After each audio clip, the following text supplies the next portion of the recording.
gonna put a new SC1 on for the first race. And then I would think we should try a new X for the second. I'll go just to hell of it, right? Yeah. The experience. All right, Marcel's getting ready for his Formula race. I don't even know what it's called. Double check.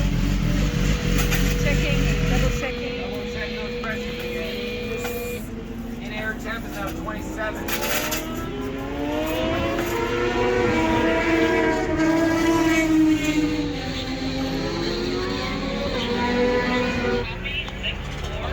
Okay, so the track temperature in the sun is around 100 Fahrenheit with wind. It's very cold in the shade with the wind. Around 64 in the cold shade in the wind, or 74 in the shade without the wind. We're gonna run more pressure with the SC1 to get rid of that chatter I had yesterday in Superbike. And so I decided to run half a PSI higher, 34 in the front because it's cooler out, but a little bit higher regardless, half PSI.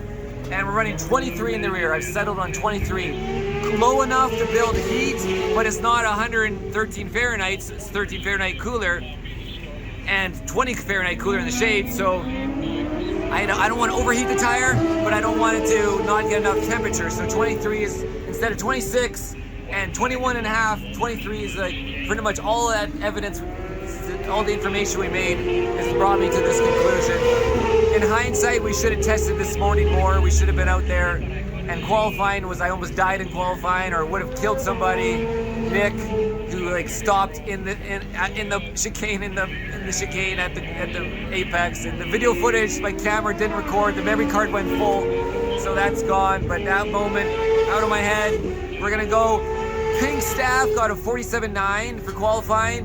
Debrino got a 48 or a low 47. So my carrot is Andy Debrino and Pink Staff. In fact, I want to get in front of those carrots and follow Adam and the kid, and then hold them behind me and try to keep the other two, Debrino and Pink Staff, behind me, who I've raced AMA with a long time ago, and we were always in the same boat. And sometimes I would do better, and I've been ahead of Debrino before, and he's been racing this whole time doing the national tour. So if I can do Debrino's times, I mean, this guy's been practicing nonstop, full tours, he has that full ride, you know, paid for it, looks like anyways. So anyways, guys, we're going out in Formula Ultra. There he goes.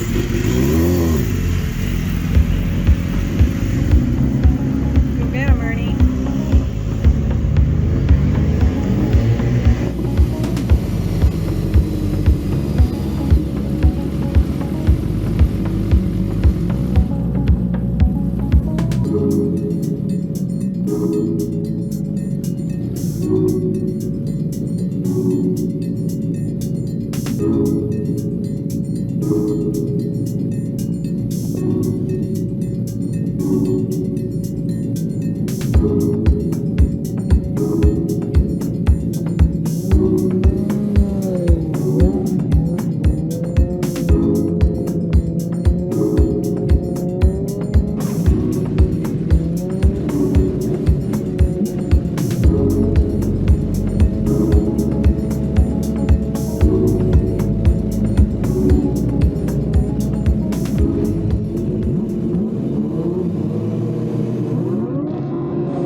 4th. So he's been in 5th for about 4 laps, but he has made 4th, so let's see what he does now. There he is, still in 4th. Woohoo!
faster guys have overtaken some of those slower ones.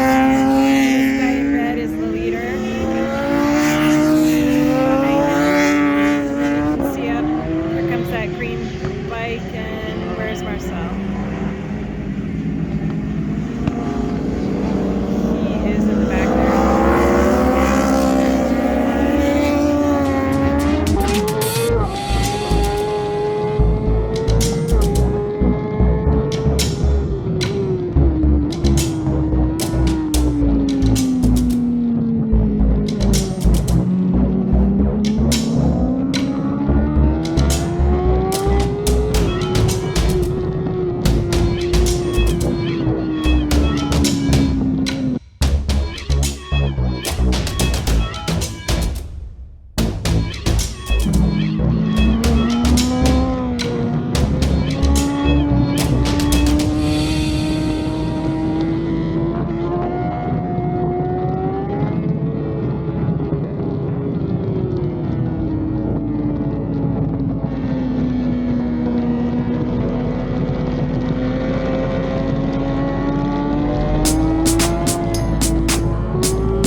out fourth. Awesome. All right, we're here with Marcel to give us a little rundown on how that went. I definitely need to start training in the gym if I want to do this again. I just can't maintain that you just get so tired to switch back and forth on the bike, and then the push on the left arm. Like, you really need to be in excellent shape for this stuff. So anyway, at 6 laps, I'm like, I wish the race ended. You know, like at the halfway flag, I was like, even at the halfway flag, I'm already done. So then Pinkstaff was my rabbit in front of me for all that, and I wanted to get him, and then I made a little mistake in the lap 3 or 4, and he pulled just a sliding gap. I hit the curb on the inside a little too much, like, because it's like, so and then he had this much gap, and obviously he pulls away a little bit on the straightaway. The race fuel stinks too. There should be a ban on race fuel, save everybody $300 a weekend, and I don't have to smell their fucking race fuel. Beep. Anyways, awesome race. Holy crap, the front footage, like Adam and these guys, whoever that kid's name, it's like, I think Rothschild, Rothenberger or whatever it is. He and Adam and we're just Debrino, we're just all in this mix with Pinkstaff, and you know, there's the two fastest guys, Adam and the Rothschild, right? I don't remember his name right now. It's a hard one. And he's just a kid. It goes really fast, you know. And they were doing 45s in qualifying. So I just did a 45.7. 45.775, 249. Averages on the whole race is 46.7s. Top speed 251. And on the dash, 63 left, 65 right again. Don't have the fuel light on. A 46, 46, 46.1, 46.0, 45.9. You did a 46.0? And 45.9 You and 45.7, and then that's the first 6 laps. Okay, so now I'm running out of energy. Then lap 7 was a 46.5, 46.9, 47.0, 47.2, 47.9, 47.4. It's funny because I actually went faster every single lap. With the tire did not work after the first 5 laps. It was doing the same thing, you know, like drift in. I was able to hold turn 6 decent, but the rest of the track I just couldn't get my power out of the corner, right? I mean, you know, I don't really have traction control at all. It's like turned off, you know, pretty much. So it's just all thrift. So obviously I could be wearing the tire faster. You got 45. Yeah, I know. Personal you didn't even think you were 40. I did a 47.00 in Super Bowl. And so I went a second, you know, what did I do again? A 46.7, 47.7. So 1.3 seconds faster than I've ever gone before yesterday. So, always improving. But yeah, those guys, like one guy, you know, when they're on the brakes, one guy's like sideways trying to make the corner on the first lap and then up there as well. And like, oh man, they were so close to hitting each other. And it was wild to watch. It's going to be unbelievable. And like I said, Debrino and Pinkstaff were screwing it up for Adam Robards, who then kept making these terrible passes. You know, he has to try. He'd pass me and he has no exit, and then he'd blow the next corner, and then I would pass him. You know, so he's getting shuffled back when he's one of the top 2 guys. And then he tried to work his way up, and I don't know who crashed in the end. I couldn't look very long. And I was following Pinkstaff, and he'd pull away mostly in turn 8, 9 up the hill, and then a little bit on the straightaway. And I'd gain on him every time in 6, which is that long left corner. So it was interesting to see the differences. It'll be interesting when we throw in the X the next time for 8 laps and see how that does. And we took pressures and everything. And shit, where's my little gauge? Okay, so the rear was 144. I mean, these are my numbers. These don't mean anything. It's just my gauges off the scale. So the numbers weren't that hot. They were like colder than yesterday's temp, but they're medium hot, right? 141. And the rear and the front was hot on the left side, but relatively cold on the right. The front, 34 went up to 35.2. 23 on the rear went up 24.7. So plus 1.7 on the rear. Plus 1.2 on the front. So, I mean, maybe if I went a little higher in the rear, it might not have got, you know, but then again, so I think our pressures are pretty much on. You know, it wasn't getting too hot, and the tires are clean. There's no cold tear at all, so. So how do you feel about the tire you chose? Like, well, I just don't. I think it's 0. I don't know. I mean, I don't know. Anyways, I don't know what we got. We finished like 4th, unless it was Adam that crashed in front on the last lap. So we'll have to go see the results. That's it, guys. Wild ride around the ridge. My first race, many years at the ridge. Control to start. What's wrong? Okay, I forgot to tell you in the beginning of all that story, the worst part about it was this giant bug on the warm-up lap. In fact, as soon as I left the pits, before the corner 1, wow, bam! It's right where my eye is. It's right in my vision. Then I'm like thinking, should I try to scratch it with my glove? And then I'm like, it might just smear it worse. And then I'm trying to figure out the whole warm-up lap. I'm like, how am I gonna look around this? It's right. That's exactly where I look through, like that, right? Yeah. And I'm like, can I look through this? Do I even need to see the curbs? Should I ride up to my left eye? I was seriously the whole warm-up lap. I'm like, how am I gonna forget that's there and just look through it? I was like, this is why those guys have the tear-offs on the they do the warm-up lap and then they do the tear-offs, right? Oh. So, like, in case of this happens on the warm. Like, I wasn't even going that fast, and he just, you know, 100K. Well, think about the bug. Think about the bug. It was a bad day for him. Totally. It wasn't even a high-speed smush. He like thought for the millisecond was gonna happen. Squishy. It's like before I almost hit Diff. You see it coming. Yeah, I was like, you gotta be kidding me. I think you need some magnesium. Maybe some electrolytes, hey? Yeah, I guess so. I need everything. So.